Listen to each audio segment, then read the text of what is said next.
Well, hey everyone, happy Thursday. Welcome to So What, the Marketing Analytics and Insights live show, joined by Chris and John. Howdy, fellas. Hello. Hello. There we go. This week, we are covering setting up AI bot tracking in Google Analytics, which is a continuation of what we talked about on last week's live stream, which you can catch that at trustinsights.ai/YouTube. Go to the So What live stream playlist. And we talked about how to measure, and so Chris was showing 4 parts of a measurement plan for looking at your AI bot tracking. And one of those pieces was specifically Google Analytics, which there's a lot more complexity in what people can and can't do with these things. If you want to learn more, you can go to trustinsights.ai/AI bot analytics. That's AI bot with a T, analytics. But today we're actually going to walk through at a high level, a little bit of pre-baked stuff because as Chris mentioned, this isn't something that you can just decide to do if like, oh, I have a spare hour. Like it's going to take a little bit more than that. There's a lot of considerations, but we are going to walk through it. And we're going to use my personal site, which is really just a test bed for Trust Insights. So Chris, what else do we need to know before we get started? Before you get started, depending on the size of your site and how much AI bots visit it, this may cost money. Cloudflare workers is the underlying mechanism that this uses, and that is fancy for you're setting up a server on somebody else's architecture, and you get 100,000 hits a day for free, and then you have to pay. Mhm. That sounds like a lot. It's not a lot because AI bots can be 20x, 100x the number of humans that visit your site based on how much content you have. So that's our big caution here is that if you are on the free plan, pay very careful attention to your notifications and then expect at some point to get a bill.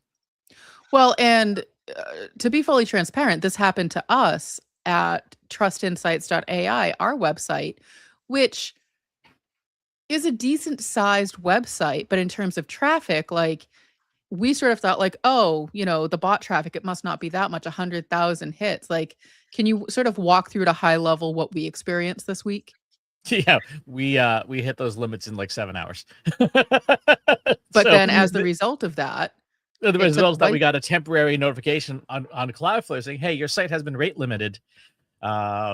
Please insert credit card to continue. I'm like, oh, well, crap. I guess we're turning this feature off. Mm-hmm. And I think that it's just important to note that, it might feel like, 100,000 is a lot, but we hit it in 7 hours, as Chris mentioned. And so it is something just in terms of your setup to be aware of, especially if you have it set to automatically roll over to payments. Yeah, which again, that gets expensive. Yeah. All right. So there's 3 steps to this process. And the 3 steps are first, we have to configure Google Analytics. Then you have to configure the Cloudflare worker, and then you have to configure your reporting. And as Katie mentioned, we will help you do this if you would like to hire us to do it.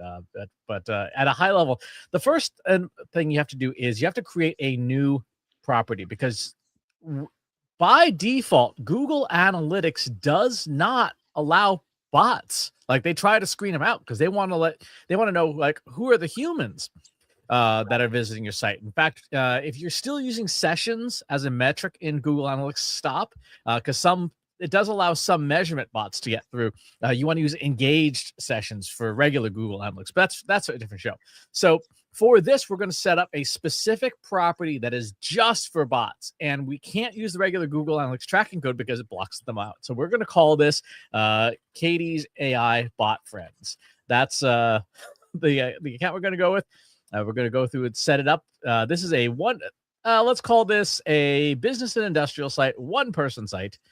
And our goal is to understand web traffic and look at retention. So this is stock setting up a property. Next, we have to create a data stream. This is katierobert.com, and this is Katie's site. We hit create and continue, and now we hit next.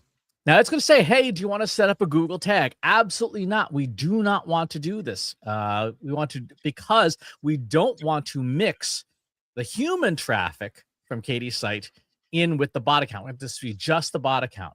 So we're going to take note of the measurement ID. I'm going to have a little notepad separately. And then we have to create the measurement. Go away. We have to create the integration to the measurement protocol. I'm going to drag this off screen because we don't want that to be visible here. And while I do this, you and John should tell some funny stories. Well, and John, I think, I mean, when we were getting set up for this, when we were talking about it, we knew that there was going to be some time that Chris was going to have to be setting things up. Like, there's only so much that he could have done ahead of time. And I think it's a really good demonstration of, it's not just setting up an additional Google Analytics property. Like, there's a lot of additional steps that go into it. And so, like, we were joking that you and I should have our shtick and have some stories to tell. But, in terms of, what you're seeing, because you see from a different lens what's going on in the market, what's going on with AI. Like, what's your perception of, people struggling with bot versus real traffic? Oh, well, the first one right out of the gate is Google pulling an Adobe here by wanting to survey Chris on how much the product is working for him while he's in the middle of doing something really important. I could just go on for 25 minutes about it. Always seems like those things pop. Like, here we are in a webinar. Like, that could have fired this morning when he was just routing around through GA, but no, it had to happen like right now. So there's that. Just, nice one, Adobe. Even though it's a Google problem, I'm throwing Adobe under the bus for that. Fair enough. Because they're the champs of it. Every time I fire up Acrobat or Photoshop, I get hit with that thing. But as far as the bot traffic, this is a big, ugly mess. I know you and I are both on the same page as far as Chris is like, hey, I'm just turning it on. It's easy. We're getting this rolling. And we're like, no, you're like going through 65 screens that have all changed in the past 2 years. Like, we haven't seen any of these alleyways in GA. So I'm just like to be getting a new tour as far as the latest and greatest with this stuff. I think in terms of, if I were being held accountable for website traffic, it's a big conversation that, a lot of marketers are having right now with leadership. It's a struggle because it looks like, it could look like a lot of things. It could look like your traffic is up. It could look like your traffic is down. And the thing that I keep hearing is, oh, it must be AI. But that is such a vague statement and such a blanket blame that being able to do something like this is helpful to understand really what that means. Yep. So we also have to create the dimensions, because bots are not people. They don't have things like devices. They don't have things like browsers. So Cloudflare provides 9 different categories of data in addition to events. They tell the bot behavior, what kind of bot it is, the category of behavior that it is. Remember from last week's show, is it a crawler? Is it a trainer? Is it a search, or is it an assistant? If you are on the enterprise plan, you'll also get a bot score, which is a confidence score. If you're not on, you don't get that. The IPASN is an identifier. It's a numeric identifier. Cloudflare has a catalog of like 100,000 different bots, and each bot has its own unique identifier, which for our reporting, we don't care about. But if you wanted to do like some deep analysis in BigQuery, you could absolutely do that. There's 2 fingerprints, which are encryption fingerprints that basically tell you sort of like, it's like an MD5 hash of the payload without having to look at it. We don't care about that. We don't need it. Request path, that is one of the most important fields. That is, what URL did the bot hit? User agent, which is, who is the bot? Is it GPT bot? Is it Claude, etc.? And then, is it a verified bot? That's another Cloudflare control field. So those are the custom definitions. The last thing we need to do is, or we should do, is we should create a BigQuery link to link it to a BigQuery database, because this is all BigQuery stores data for Google Analytics. And because what's coming in from bots is event level, Google Analytics, depending on your settings for your property, will only store it for between 2 and 14 months. So if you want to do like year-over-year analysis after the first year and you don't have the setup, that data is gone. So now Google Analytics is set up and ready to go. All right. Well, and so a little bit of context in case you missed the live stream last week, which again, you can get at trustinsights.ai/YouTube, go to the playlist. So when we talk about bot traffic, and we sort of tongue in cheek called it Katie's AI bot friends. I think that we determined on last week's episode that we're talking about these agentic AI assistants. So when you're saying, is it ChatGPT, is it Gemini, is it Claude? What's happening is I, the human, am typing instructions to Claude or Gemini saying, I want to find out more about Trust Insights. And it's saying, okay, cool. Let me send out my team. I'm going to go find that information and come back to you. And so instead of getting Katie Robert hit Trust Insights, we're getting we're not getting me specifically. I'm now anonymized. We're getting someone asked Gemini to go find this information. So you're getting that. That's the kind of data that we're trying to figure out. That's right. You are getting the intermediaries, which Right. is an increasingly large percentage of every search, thanks to Google's AI mode, Right. AI overviews, etc. So this is, believe it or not, this was the easy part. Now comes the extremely painful hard part. You need to have a Cloudflare account. It can be a free one, but you need to have a Cloudflare account, and you need to have set up an account so that you have permissions to talk to it, to be able to make changes to it. So Katie's got a Cloudflare account already set up. We set it up when we set up her website. That is a prerequisite. So we're going to skip past all of that. To configure a server, because that's what we're doing, we have to build the server in Cloudflare. And the best way to do that is to not use the Cloudflare interface at all, which seems counterintuitive, but here we are.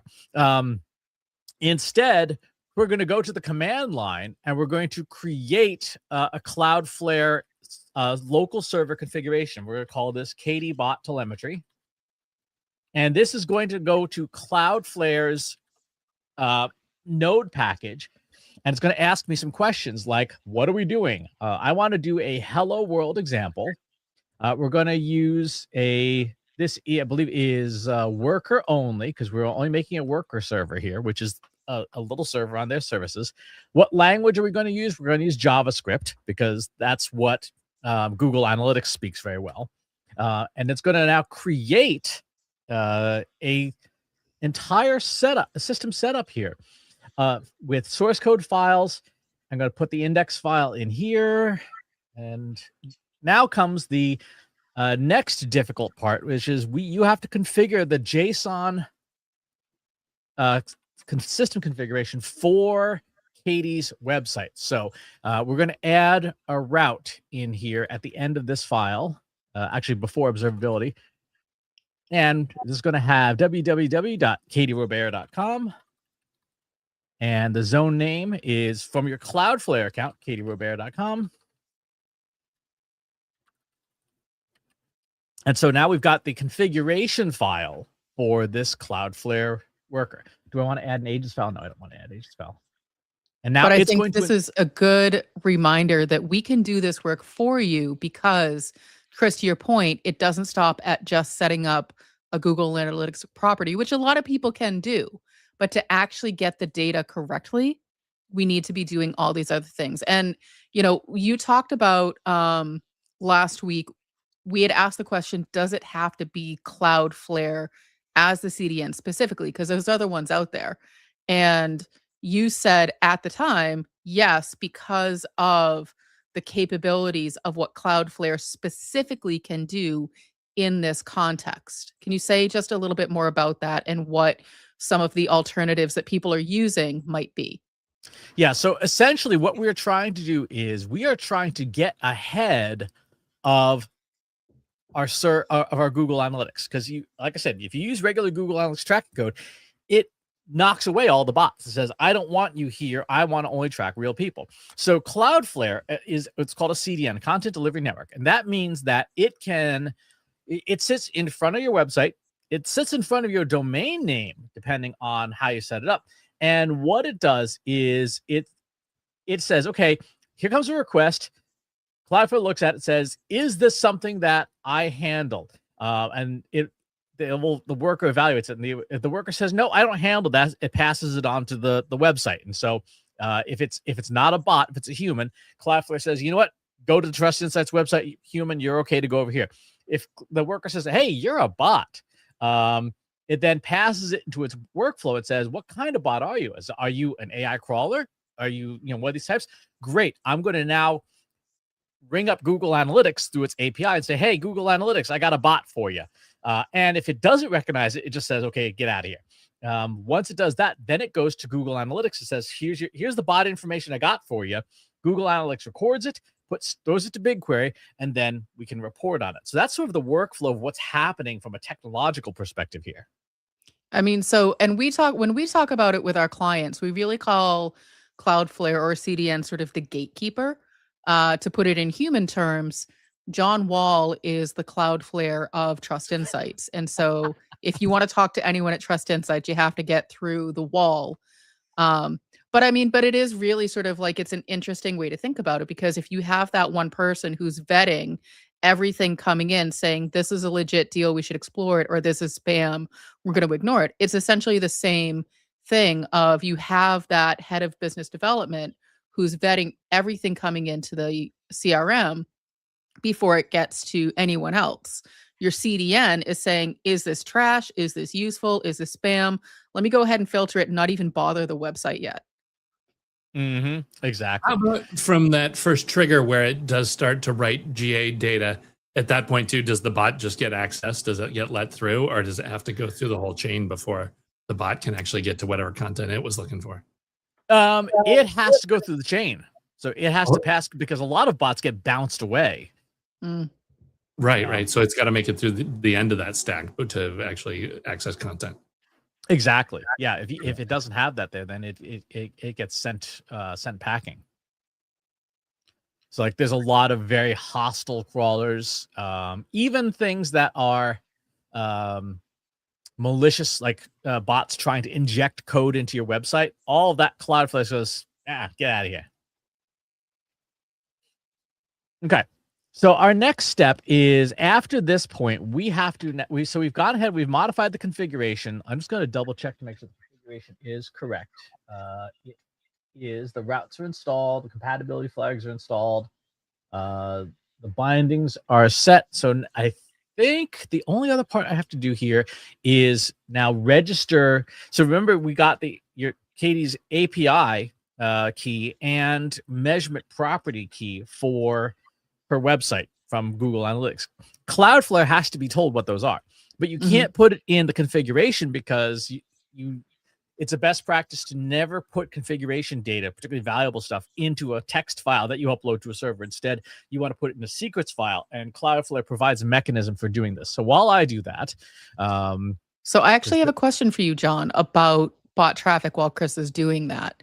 So for those who are new here, for those who don't know, let's see, where did it go? Here we go. John is the host, along with Chris, of Marketing Over Coffee, which is, how many years now has this podcast been going? It'll be 20 in 2027. Oh my goodness. You guys better do something. I'm going to be mad if you don't.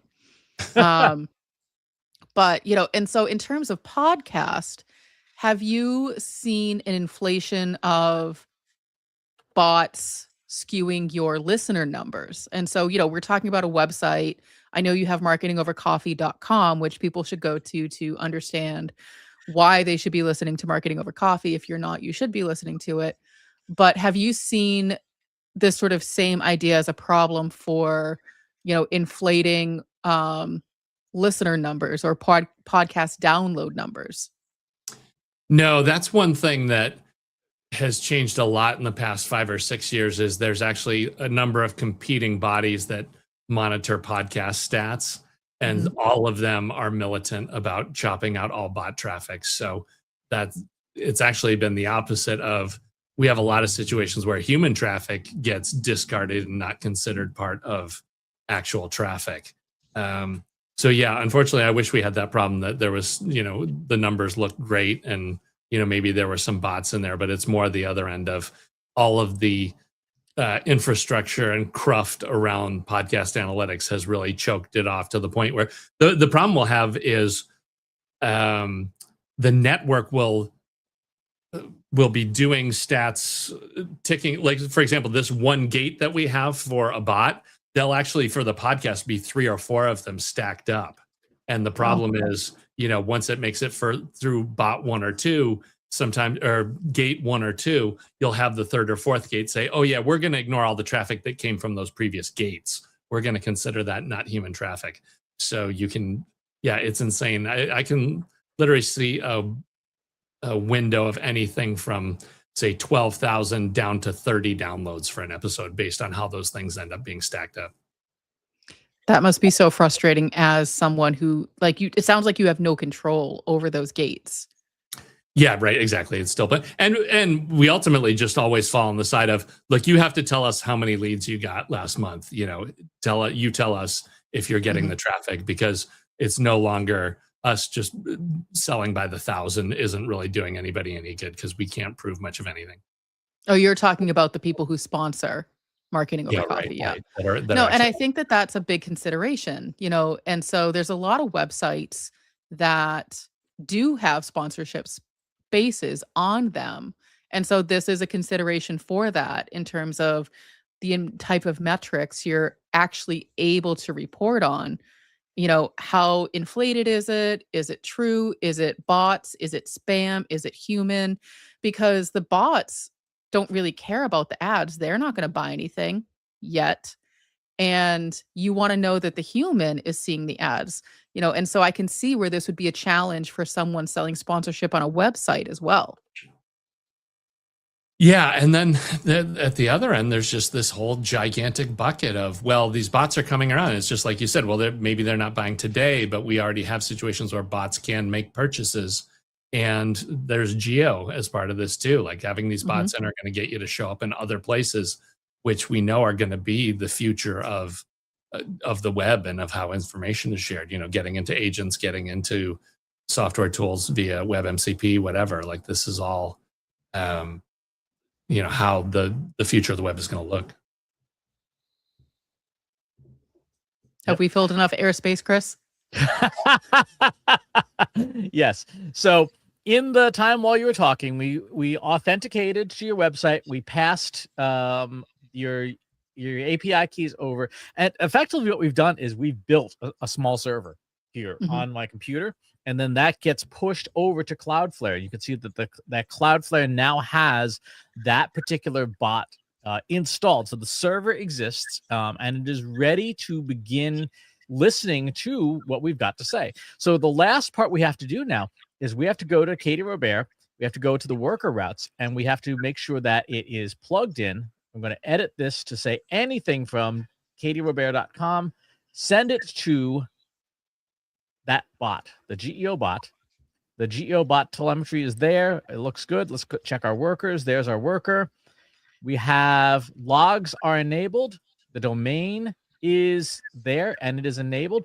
And now, once this server spins up and starts working, it's effectively going to start every time a bot comes in, like we were talking through the workflow, it's going to see those logs. It's going to say, I know what to do with these logs, and I'm going to send them to Katie's website, to Katie's Google Analytics 4. And so now the wiring is all done.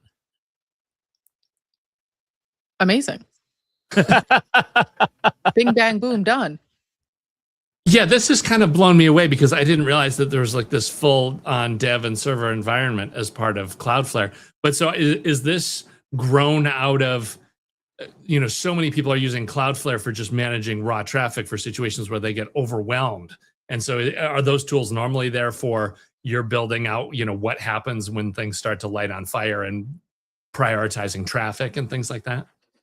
So you can build, Cloudflare has expanded substantially all kinds of crazy stuff that you can do. They have their own AI platforms. You can deploy models and workers and GPUs and stuff. So they've gone from, hey, let's manage your website traffic to, hey, if you want to do anything with AI and you don't have the hardware for it, let's say I wanted to build an AI chatbot quiz on the Trust Insights website.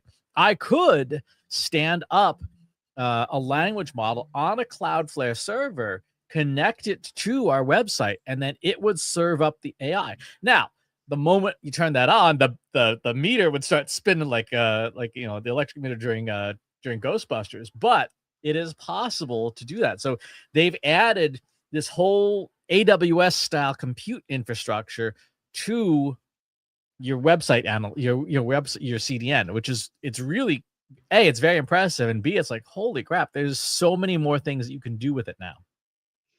And even if you just want a gut check on if you have things set up correctly, or if you're about to get like a $10,000 bill, just go to trustinsights.ai/AI bot analytics, and we can certainly work out something that, lets us take a look at your configuration, because you may have the skills in all of these different systems.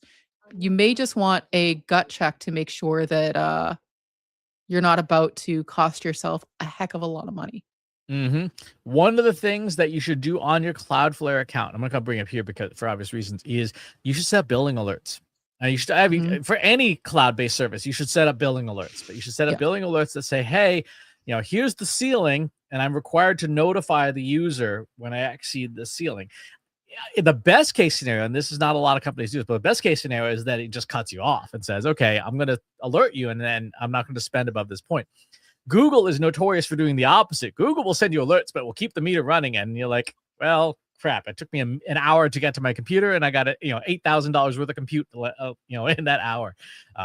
But definitely in your systems, make sure that you have alerts set up to say, like, hey, you're about to spend a whole bunch of money.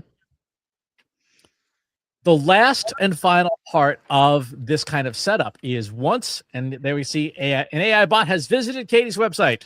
There Yay! You always, and we had this experience with the Trust Insights live stream this week, actually, from our web MCP episode. We actually caused some damage. I caused some damage to the Trust Insights website this week because the plugin that we made to do web MCP, I made too secure. I made it so secure that it was intercepting Google Analytics and saying, you're not running from a trustinsights.ai domain, so I'm going to not let you run, which could have gone better. We definitely saw that in our data. And so, we gave one of these to our data set and said, hey, something's wrong. We should probably take a look, which, Chris, to your credit, you did, and you were able to troubleshoot what was happening. But this is, again, why you want to consult with someone who knows what they're talking about, because, yes, we missed a couple of weeks of traffic. It could have been a lot more devastating, depending on, how you had put the web MCP together. You could have vibe coded it. You could have included, a lot of privacy holes. We could have gotten a lot of, unfriendly traffic to our site. Like, there's a lot that could have gone wrong. So you definitely want to make sure you're talking with someone and engaging with someone who knows what they're doing as you're setting these things up. Yeah. A piece of software that was too secure is one of the less bad problems to have. It's preferable to the other end of the spectrum, for exactly. So we pull up the real-time view just to make sure that the telemetry is there. We can see that. Now, the last step would be creating a dashboard to look at this actual data. And for that, you'd probably want to just use good old-fashioned Data Studio. Data Studio is the preferred easy way to get at things. Let's pick Katie's website. There's Katie's AI bot friends. And what's going to be different about this is, remember all of those custom dimensions and metrics we put in, those are the only ones you can use because all of the standard Google fields are going to be empty. So I might throw in like a little date control here, and then I might toss in a little table of some with some heat map stuff here. And in this table, we would have things like our bot category. And then instead of views, we have to use events, because the only measure we're going to have, and there's going to be no data for this because obviously it's a 24-hour delay, is this. You'll be able to see what the bots have been doing. So I put in request path here, and then tomorrow, Kay should be able to come into this dashboard and see what bots are hitting what pages on our website and how many times each. And this, you can make, charts and graphs and all these things and get data studios. But it will give you a sense of here's where the bots are spending their time. No, I mean, and again, like I feel like I keep emphasizing it, but like we all saw how quickly you just put all of this together and set up a data studio dashboard. I'm looking at that, I'm like, oh, the dashboard alone is going to take me an hour to remember where all the things are. And so I want to make sure that people are clear that Chris is expertly proficient in these things. And so the time it takes him to set that up, take with a grain of salt. And I say that like, completely respectfully, unless you are someone who is as well versed in all of these systems as Chris, it's going to take some time. So it's not going to be I have an hour, let me set it up. It's going to be maybe a few days. Yeah. It's interesting, even just looking here now, we can see you've already had 4 bots. Now your site, like you said, is kind of it's not a huge site. It's like 5 pages on it. 5 pages. There are no humans other than me on it at the moment. And yet we've already had 4 bots pop by and consume some resources. So even a very small site like Katie's, now she's not going to hit the 100,000 events in a day mark, but for any site that's anything other than the placeholder, this is gonna add up real fast. Yeah. So I mean, I would imagine. To your point, I might not hit it in 7 hours like we did for Just Insights, but I could very well hit it, by the end of the weekend. Mm-hmm. And with AI bots in particular, it's not a question of how many humans visit your site; it is how much content you have. So if I were to turn this on from my personal website has, I want to say, like 11 or 12,000 pages that goes back to 2007. AI bots love it because there's a lot for them to grab and train on.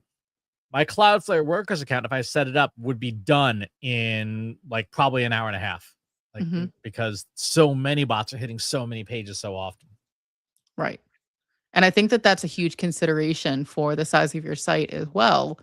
Now, within Cloudflare, or I guess I should say maybe within this setup, can you restrict what it's looking at? Like, can you say, I only want to look at, bots that hit the home page of Katie Robert? So let's say you have a large site like yours. Could you segment it down and be like, I only care about bots hitting pages where I have something for sale?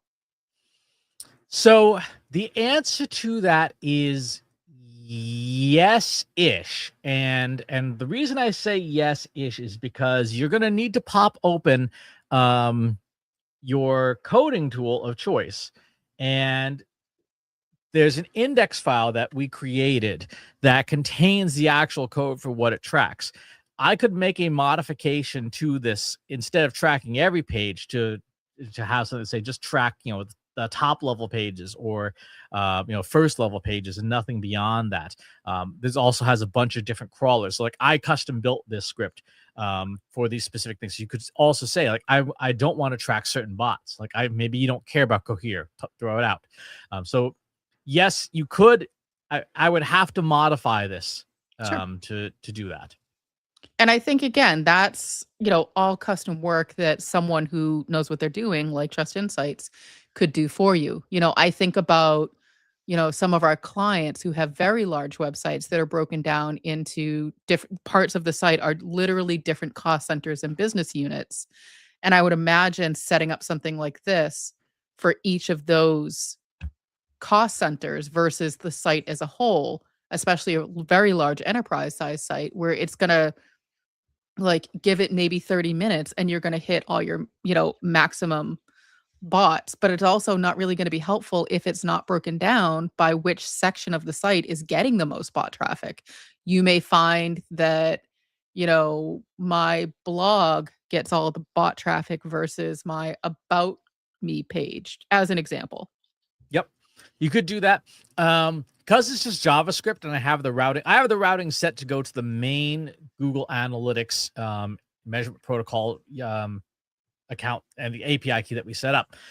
There's nothing stopping me from adding, supporting 5 or 10 different measurement protocol APIs. So if you had different Google Analytics accounts or properties for different lines of business, yeah, I could modify the script to route it based on, what if it's this section of the website, send it to this measurement protocol API. If it's this section, if it's widgets, go to the widgets API. If it is the podcasts section, go to that.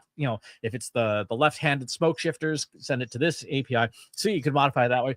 Could also modify it to go straight to a database.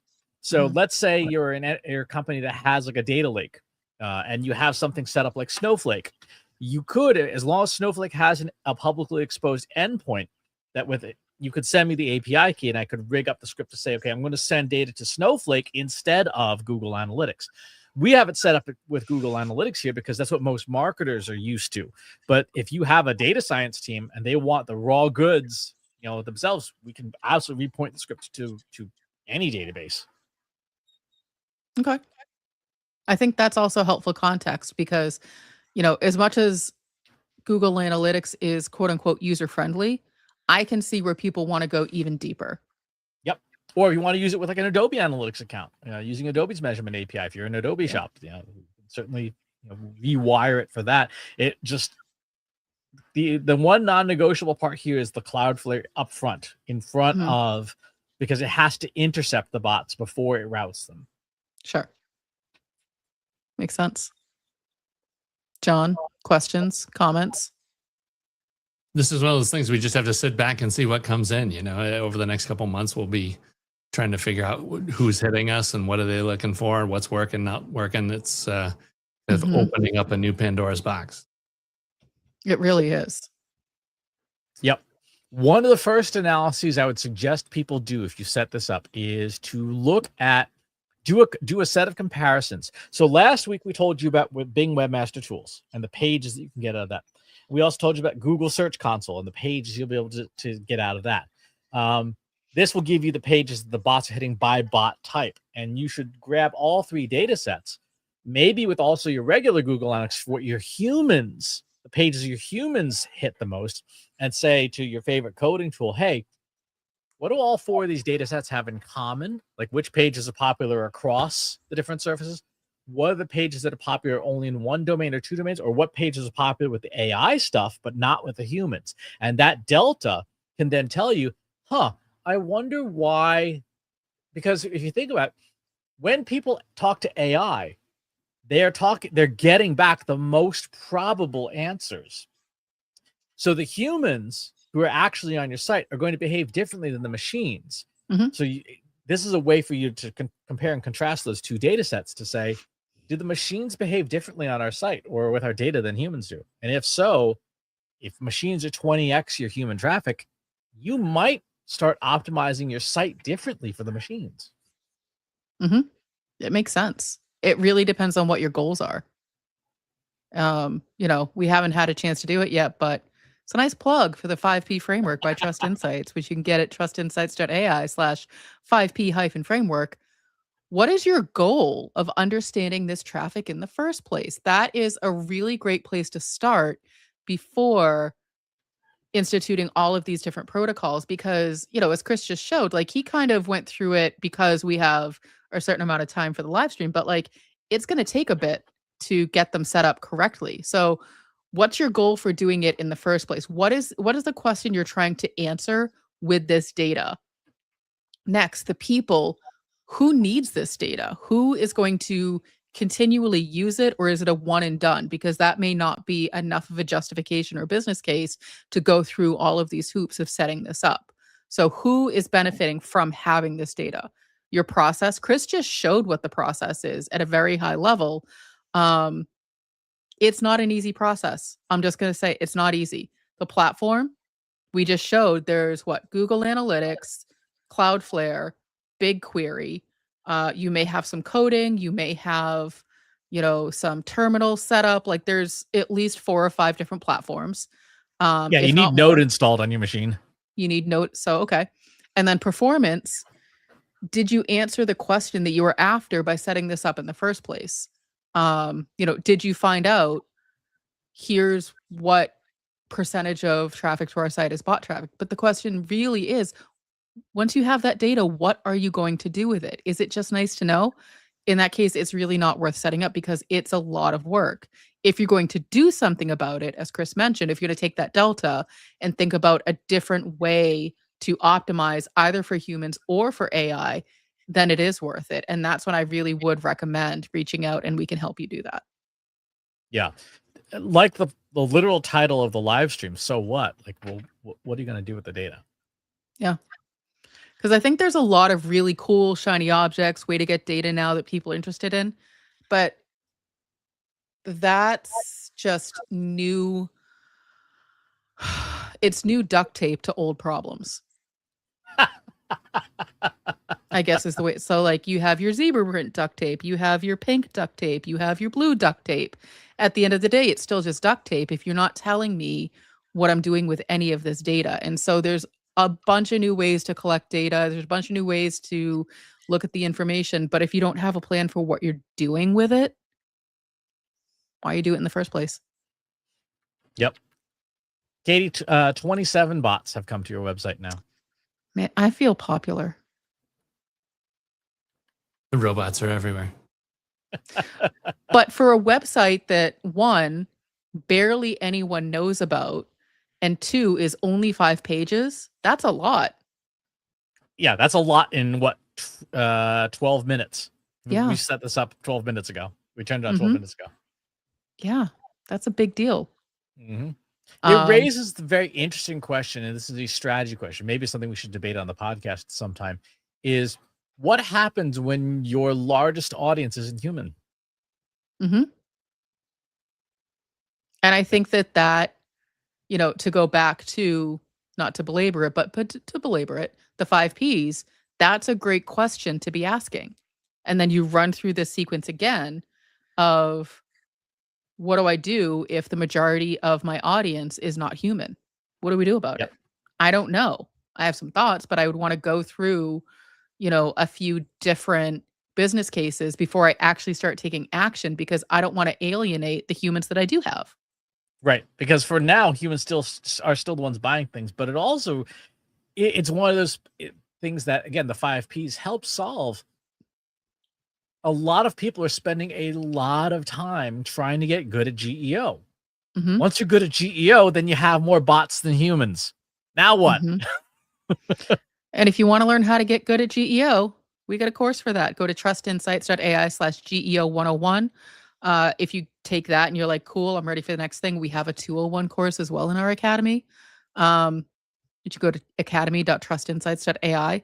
We just got all the stuff for you. We're going to help you out. Exactly. Oh, all right. So, Katie, your bot family is continuing to grow.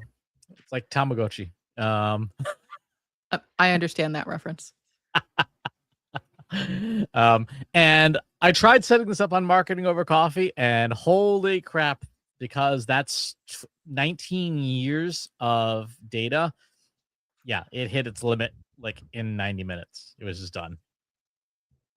Good news, bad news, John.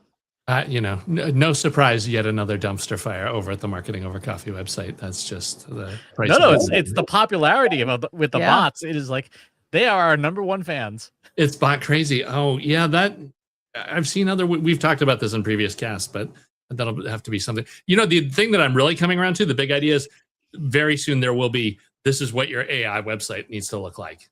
Like there just needs to, now how much overlap there is, that's a whole another thing. But basically, what is your AI website? Like that's a thing. We're going to be talking more and more about that in coming months.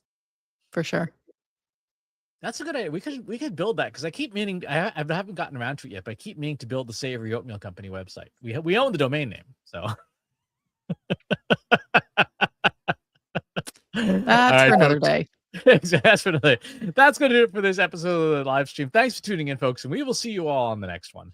Thanks for watching today. Be sure to subscribe to our show wherever you're watching it. For more resources and to learn more, check out the Trust Insights podcast at trustinsights.ai/TI podcast, and a weekly email newsletter at trustinsights.ai/newsletter. Got questions about what you saw in today's episode?